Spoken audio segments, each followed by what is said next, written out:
l'étude tombe plus mal pour le gouvernement.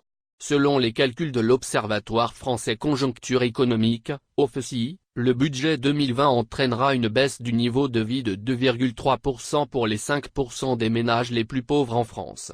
Rien que pour 2020, 15% des ménages les plus modestes vont voir leur niveau de vie amputé, en particulier par les réformes des allocations chômage et logement, affirme l'OFCI. A l'inverse, un quart des 17 milliards d'euros de gains de pouvoir d'achat ont profité aux seuls 5% des ménages les plus aisés, estime l'organisme classé à gauche. Des conclusions qui, depuis la publication de l'étude, alimentent les critiques de l'opposition envers Emmanuel Macron, toujours plus le président des riches, selon le député LFI Éric Coquerel. Mais Bercy n'est pas d'accord et avance de tout autre chiffre. Bruno Le Maire, ministre de l'économie et des finances, conteste la méthode de l'OFCI. Ce n'est pas honnête et ce n'est pas sérieux. D'après le ministère de l'économie, au contraire, le niveau de vie des 10% de ménages les plus pauvres devrait progresser de 2,3% entre 2018 et 2020. Bercy explique à LCI que le ministère s'appuie sur le rapport économique, social et financier, un document annexe explicatif qui accompagne le projet de loi de finances pour 2020. La Direction générale du Trésor a calculé le bilan redistributif des mesures mises en œuvre depuis le début du quinquennat à L'. Horizon 2020 par le gouvernement et les conclusions sont différentes de celles de l'OFCI. Tous les Français seraient bénéficiaires des réformes avec un gain moyen de 1,7% de niveau vie. Une hausse qui attendrait plus de 2,3% pour les 10% les plus modestes et seulement plus 0,9% des plus aisés.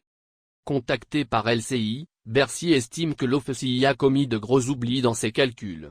Il manque la prime d'activité, les effets du plan pauvreté, la revalorisation d'URSSAF, la hausse du complément familial ou encore le 100% santé avec le remboursement intégral pour les lunettes, ou les prothèses auditives.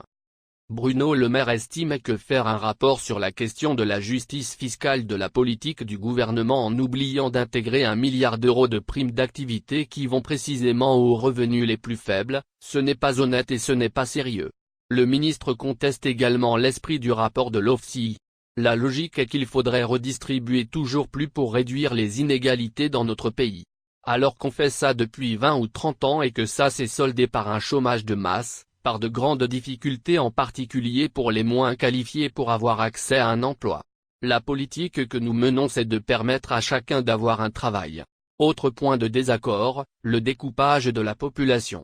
La Direction générale du Trésor divise la population en déciles, c'est-à-dire en 10 groupes comprenant pour le premier les 10% des ménages les plus pauvres et pour le dernier groupe les 10% les plus riches.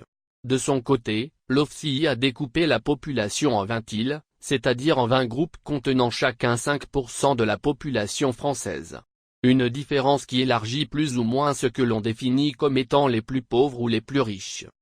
Pour l'OFCI, les 5% les plus pauvres sont les ménages qui vivent avec moins de 850 € par mois de revenus et les 5% les plus riches les ménages avec plus de 4 000 € par mois pour vivre.